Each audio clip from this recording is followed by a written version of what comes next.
দুনিয়াতে আসা 6 মাস পূর্বেই আল্লাহ রাসূলের বাবা দুনিয়া থেকে বিদায় হয়ে গেছে। এরপরে জন্মের 6 বছর পরেই আল্লাহ রাসূলের মা দুনিয়া থেকে বিদায় হয়ে গেছে। আল্লাহ রাসূল ছিলেন এতিমদের সর্দার। আল্লাহ রাসূল এতিমদেরকে ভালোবাসতেন। এজন্য আল্লাহ রাসূল বলেছেন, এতিমদের প্রতি যদি কারো ভালোবাসা থাকে, মহব্বত থাকে, এতিমকে ভালোবেসে যদি কেউ তার মাথায় হাত বুলিয়ে দেয় যে হায় এত ছোট বয়সে বাবাকে হারিয়েছে, মাকে হারিয়েছে, এতিম হয়ে গেছে, এই মন মানসিকতা নিয়ে সে যদি ভালোবাসা দিয়ে কোন এতিমের মাথায় যদি হাত বুলিয়ে দেয়, আল্লাহ রাসূল বলেছেন হাতের নিচে যে পরিমাণ চুল তার হাত স্পর্শ করবে, ওই পরিমাণ দেখি আল্লাহ রাব্বুল আলামিন তার আমলনামায় দান করবে। সুবহানাল্লাহ। এতিমের মাথায় হাত বুলাবে, এতিমদেরকে ভালোবাসবে, এতিমদেরকে মহব্বত করবে। জাহান্নামে যাওয়ার দুইটা কারণ, কয়টা? জাহান্নামে যাওয়ার দুইটা কারণ হবে, জাহান্নামীরা জিজ্ঞেস করবে মা সারাকাকুম ফি সাকার ক্বালু লাম নাকু মিনাল মুসাল্লিন ওয়া লাম নাকু নুত'ইমুল মিসকিন। জাহান্নামে যাওয়ার পরে জাহান্নামী ফেরেশতারা জিজ্ঞেস করবে কেন তোমরা জাহান্নামে আসলা, এই জাহান্নামের কথা কি তোমরা শোনো নাই?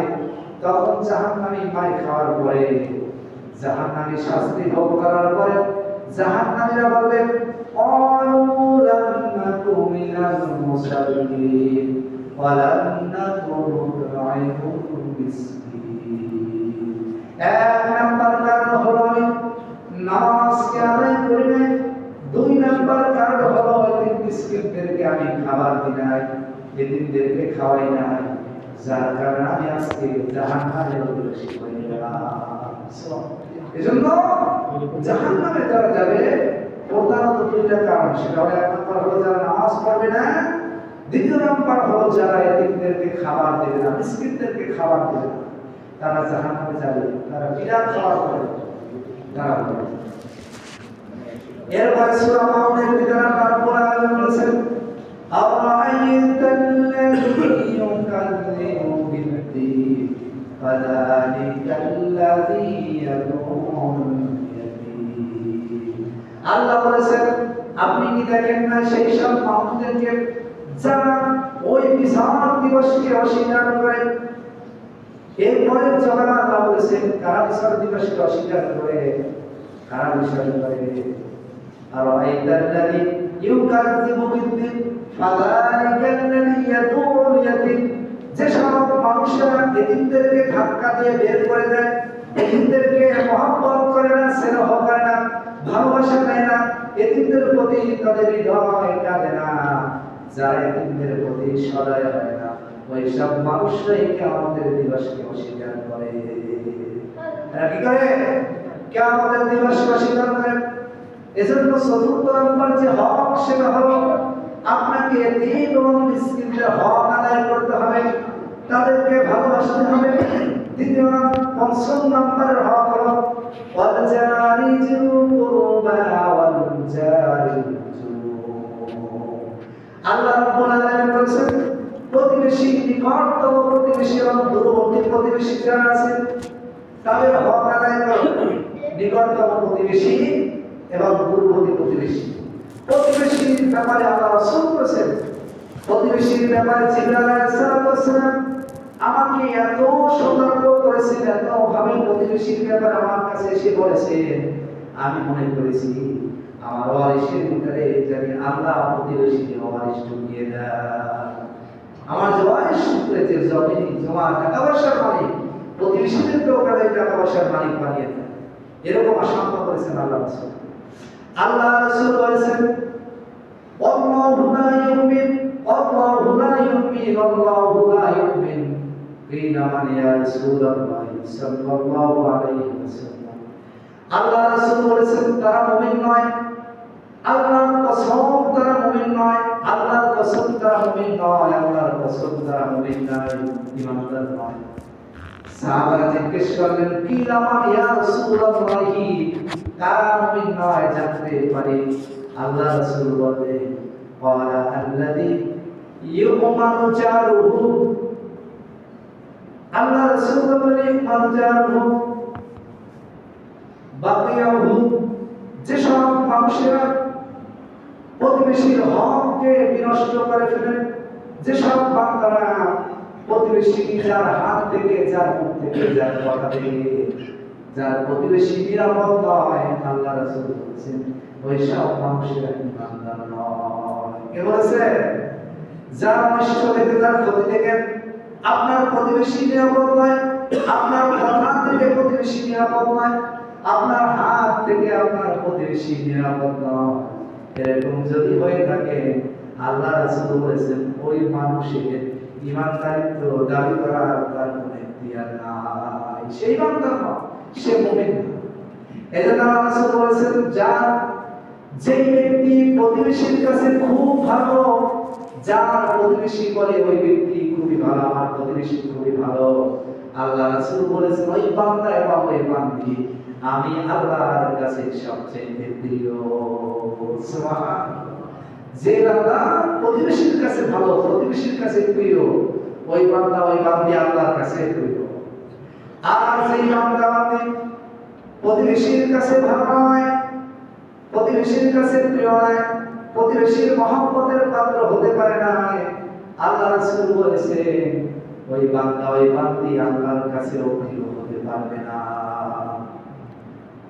মান কানা ইউমিনু বিল্লাহি ওয়াল ইয়াউমিল আখির ফালিয়ুকরিম জারুহু।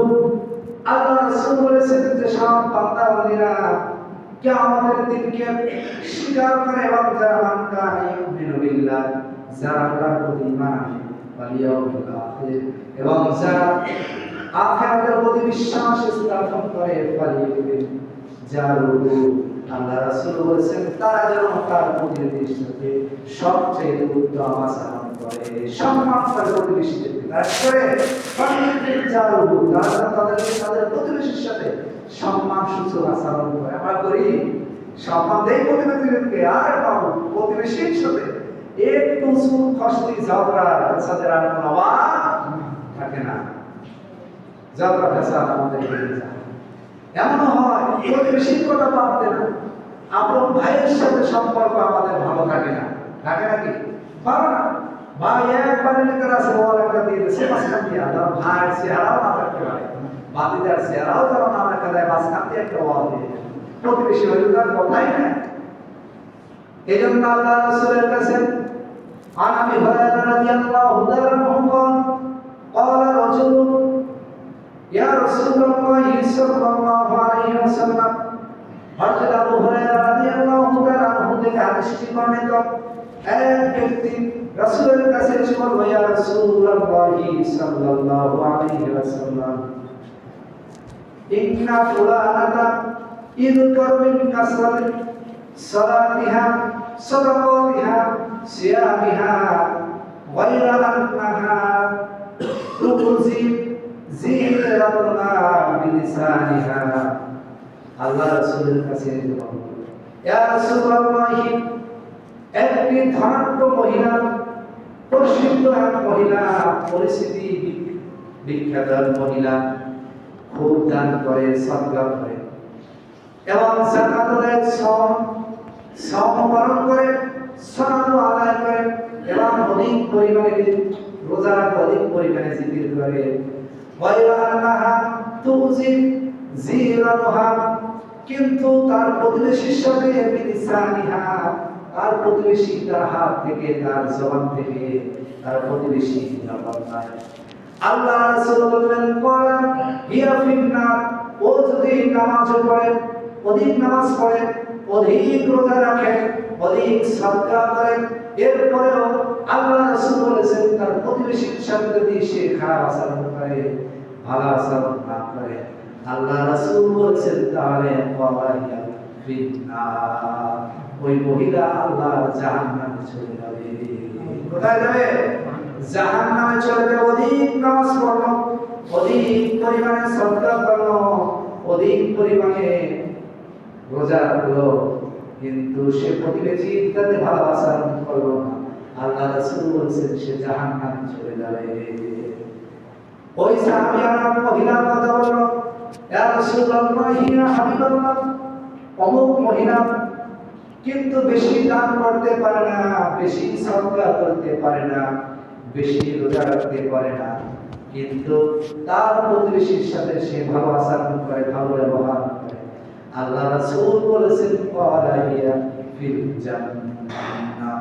সে যদি রোজা কম করে, অধিক যদি নামাজ নাও পড়তে পারে, শুধু ফরজ নামাজ আদায় করবে, নফল যদি নাও করতে পারে, ফরজ রোজা রাখে, নফল রোজা নাও রাখতে পারে, ইবাদত যদি কম হয়, আর যদি প্রতিবেশীর সাথে ওই ব্যক্তি ওই মহিলা যদি ভালো আচরণ করে থাকে, আল্লাহ রাসূল বলেছেন ক্বালা হিয়া ফিল জান্নাহ, ওই মহিলা আল্লাহ রাব্বুল আলামিনের জান্নাতে হাসতে হাসতে চলে যাবে।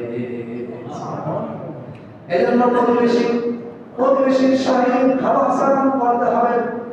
আপনি আমি কেমন মানুষ, আমার আচরণ কেমন, আমার তাকওয়া কেমন, আমার খোদাবিদতা কেমন, 5 মাইল পাপের মানুষ জানবে না, জানবে আমার প্রতিবেশী জানবে আমি কোন ধরনের মানুষ, ঠিক না? আমার প্রতিবেশী জানবে আমি কি মানুষ, ভালো মানুষ না খারাপ মানুষ।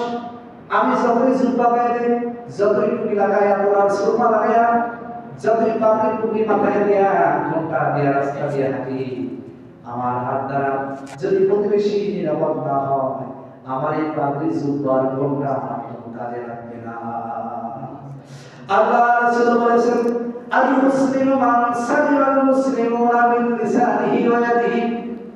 তোমরা ততক্ষণ পর্যন্ত মুসলমান হতে পারবে না, আল মুসলিমু মান সালিমাল মুসলিমুনা মিন লিসানিহি ওয়া ইয়াদিহি, তোমরা ততক্ষণ পর্যন্ত মুসলমান হতে পারবে না যতক্ষণ পর্যন্ত তোমার হাত এবং তোমার জিহ্বা দ্বারা অপর মুসলমান নিরাপদ না থাকে।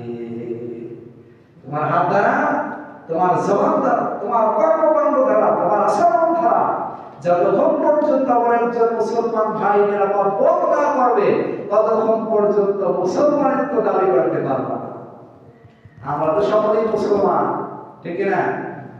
আর মুসলমান ভাইকে হত্যা করতে আমরা দ্বিধাবোধ করি না। সামান্য বিষয় নিয়ে মারামারি, কাটাকাটি, রক্তপাত হয়ে যায়, সামান্য বিষয় নিয়ে, ঠিক না?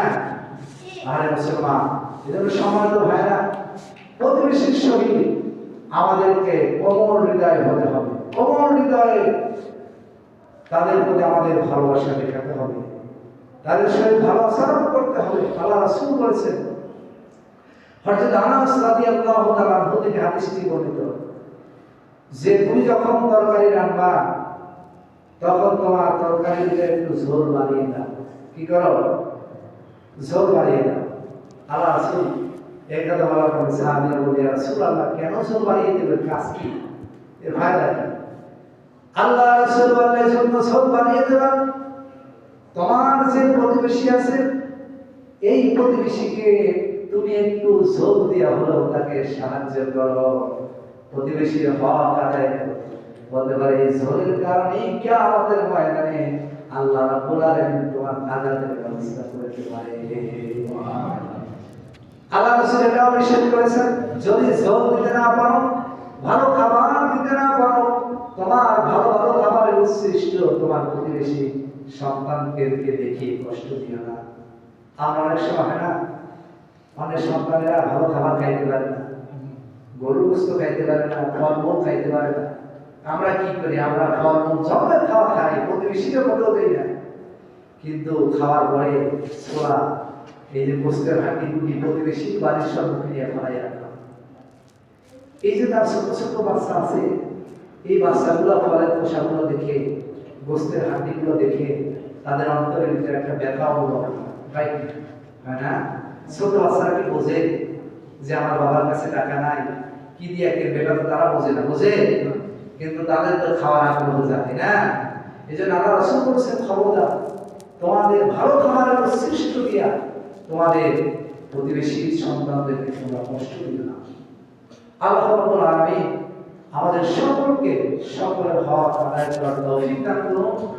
বিশেষ করে আমাদেরকে প্রতিবেশীর সহিত সংজ্ঞা আচরণ করা আল্লাহ তৌফিক দান করুন। যারা সুন্নাত